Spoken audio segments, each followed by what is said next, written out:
ಸರ್ಕಾರ ಏಕಾಏಕಿ 44A ಅಂತ ಒಂದು ರೂಲ್ ಮಾಡಿ ನಾವು 2004ರಿಂದ ಇಲ್ಲಿವರೆಗೂ ಏನು ನಾವು ಗಣಿಗಾರಿಕೆ ಮಾಡಿದ್ದೀವಿ ಅದರದ ಒಂದು ಪಟ್ಟು ದಂಡ ಕಟ್ಟಿ ಅಂತ ಎಲ್ಲ ಕ್ರಷರ್ ಓನರ್ಗೂ ನೋಟಿಸ್ ಕೊಟ್ಟು ಮರಣ ಶಾಸನ ಮಾಡಿದೆ.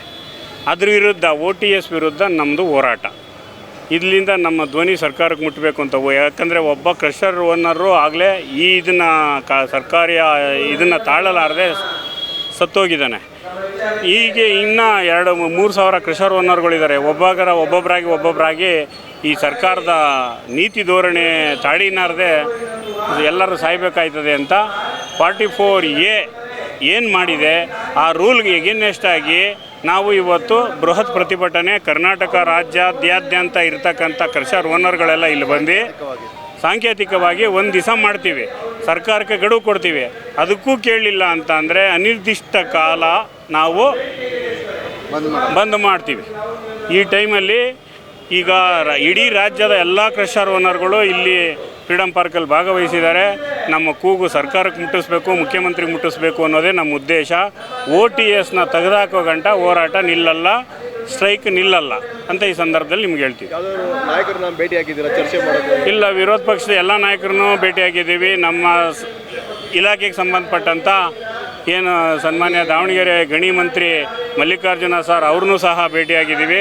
ಅವ್ರಿಗೂ ಗೊತ್ತಾಗಿದೆ ಇದು ನೀತಿ ಸರಿ ಇಲ್ಲ ಅಂತ, ಸರಿಪಡಿಸ್ತೀವಿ ಅಂತ ಹೇಳಿದ್ದಾರೆ.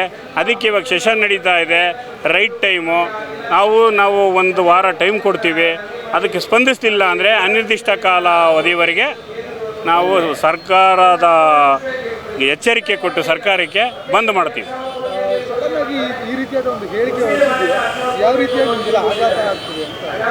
ಯಾಕೆ ಅಂದರೆ ಇದು OTS ₹1 ₹2 ಅಲ್ಲ, ಒಬ್ಬೊಬ್ಬ ಕ್ರಷರ್ ಓನರ್ಗೆ ಕೋಟ್ಯಾಂತರ ರೂಪಾಯಿ, 15 ಕೋಟಿ 20 ಕೋಟಿ 30 ಕೋಟಿ ಬಂದರೆ ಎಲ್ಲಿ ಕಟ್ಟೋದು?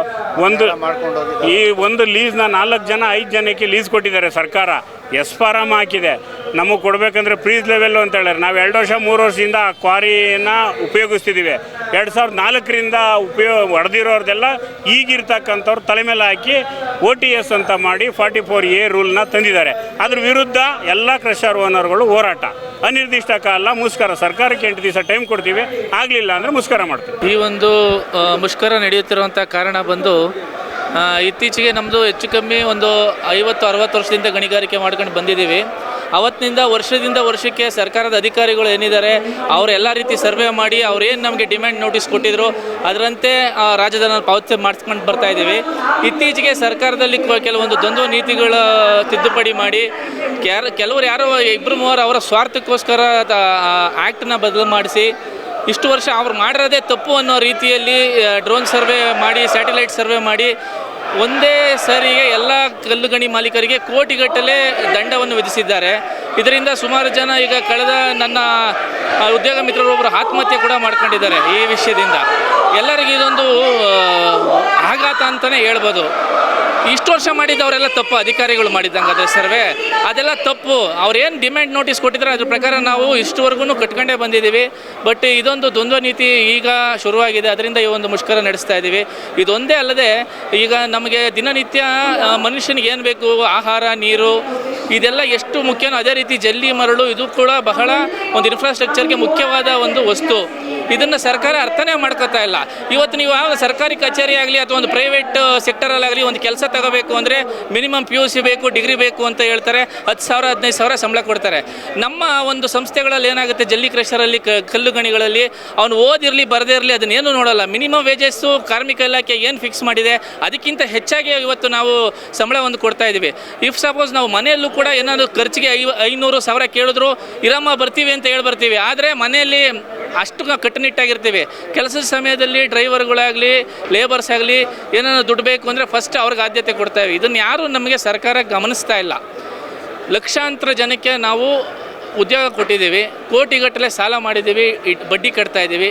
ಇವತ್ತು ಬಂದು ನಮ್ಮನ್ನು ಬೀದಿಯಲ್ಲಿ ನಿಲ್ಲಿಸಿದೆ ಸರ್ಕಾರ. ದಯವಿಟ್ಟು ಕೆಲವೊಂದು ನ್ಯೂನತೆಗಳನ್ನು ಪರಿಹಾರ ಮಾಡಿಕೊಡ್ಬೇಕು ಅಂತ ಈ ಒಂದು ಮುಷ್ಕರ ನಡೆಸ್ತಾ ಇದ್ದೀವಿ. ಇವತ್ತು ನಮ್ಮ ಕೂಗಿಗೆ ಕೈಗೊಡಲಿಲ್ಲ ಅಂತಂದರೆ ಮುಂದಿನ ದಿನಗಳಲ್ಲಿ ಅನಿರ್ದಿಷ್ಟಾವಧಿ ಮುಷ್ಕರ ಮಾಡಬೇಕು ಅಂತ ನಮ್ಮ ಅಧ್ಯಕ್ಷರುಗಳು ಮತ್ತು ಸೆಕ್ರೆಟರಿಗಳು ಎಲ್ಲ ಹೇಳಿದ್ದಾರೆ. ಆದಷ್ಟು ತಾವು ಮಾಧ್ಯಮ ಮಿತ್ರರು ಕೂಡ ಇವತ್ತು ಇಲ್ಲಿ ನಡೆದಿರೋಂಥ ಜನಗಳನ್ನು ನೋಡಿದ್ದೀರಾ. ಜಲ್ಲಿ, ಮರಳು, ಸ್ಯಾಂಡು ಇತ್ಯಾದಿ ಎಷ್ಟು ಅವಶ್ಯಕತೆಯನ್ನು ತಮಗೂ ಗೊತ್ತಿದೆ. ಇದರಲ್ಲಿ ನಾವೇನು ಇಷ್ಟು ದಿವಸ ನಮ್ಮನ್ನು ಸರ್ಕಾರ ಯಾವ ರೀತಿ ನೋಡ್ತಿದೆ ಅಂದರೆ ಕಳ್ಳರ ಥರನೇ ನೋಡ್ತಿದೆ. ಬಟ್ ನಾವು ಯಾರೂ ಆ ರೀತಿ ಇಲ್ಲ. ಸಣ್ಣ ಪುಟ್ಟ ವೈಲೇಷನ್ಸ್ ಇದ್ದು ಇರ್ಬೋದು, ಅವನ್ನೆಲ್ಲ ಸರಿಪಡಿಸ್ಕೊಂತೀವಿ. ಆದಷ್ಟು ಈ OTS ಅಂತ ಏನು ಮಾಡಿದ್ದಾರೆ ಇದಕ್ಕೊಂದು ತಿದ್ದುಪಡಿ ತಂದು ಇದನ್ನು ಅತ್ಯಂತ ಶೀಘ್ರವಾಗಿ ಇದನ್ನು ನಮಗೆ ಕ್ಲಿಯರ್ ಮಾಡಿಕೊಡ್ಬೇಕು ಅಂತ ಈ ಮುಷ್ಕರ ನಡೆಸ್ತಾ ಇದ್ದೀವಿ. ನಮಸ್ಕಾರ. ಇವತ್ತು ನಾವು ರಾಜ್ಯಾದ್ಯಂತ ಕ್ರಷರ್ ಮಾಲೀಕರು ಇಲ್ಲಿ ನಾವು ಸಾಂಕೇತಿಕವಾಗಿ ಸ್ಟ್ರೈಕ್ ಮಾಡ್ತಾಯಿದ್ದೀವಿ. ನಾವು ವಿಚಾರ ಏನಪ್ಪ ಅಂತಂದರೆ OTS ಅಂತೇಳಿ ಒಂದು ರೂಲ್ಸ್ ಮಾಡಿದ್ದಾರೆ. ಆ ರೂಲ್ಸು ವೈಜ್ಞಾನಿಕವಾಗಿಲ್ಲ. ಆ ರೂಲ್ಸ್ನ ಹಿಂಪಡಿಬೇಕು ಅಂತೇಳಿ ಸರ್ಕಾರದ ಒತ್ತಾಯ ಮಾಡೋದಕ್ಕೆ, ಸರ್ಕಾರದ ಗಮನ ಸೆಳೆಯೋದಕ್ಕೆ ಈ ಸೆಷನ್ ನಡೀತಾ ಇರೋಂಥ ಸಂದರ್ಭದಲ್ಲಿ ನಾವೆಲ್ಲ ಒಕ್ಕಲಿಂದ ಒಂದು ಸಾಂಕೇತಿಕವಾಗಿ ಒಂದು ಕಾರ್ಯಕ್ರಮ ಮಾಡ್ತಾಯಿದ್ದೀವಿ. ಈ OTSನ ವೈಜ್ಞಾನಿಕವಾಗಿ ನಮಗೆ ಸರಿಪಡಿಸ್ಕೊಡ್ಬೇಕಂತೇಳಿ ನಾವು ಸರ್ಕಾರಕ್ಕೆ ಆಗ್ರಹಿಸ್ತಾ ಇದ್ದೀವಿ. ಇದೇ ಥರ ಕೈ ಬಿಟ್ಟಿಲ್ಲ ಅಂದರೆ ಎಷ್ಟು ಜನ ಸಾಯ್ತಾರೋ ಗೊತ್ತಾಗಲ್ಲ. ಯಾಕಂದರೆ ಎಲ್ಲ ಸಾಲ ಸೋಲ ಮಾಡಿಕೊಂಡು ತುಂಬ ಕಷ್ಟದಲ್ಲಿದೆ ನಮ್ಮ ಉದ್ಯಮ. ಅದು ಸರ್ಕಾರದಲ್ಲಿ ಒಂದು ಅಂಗ ನಾವು.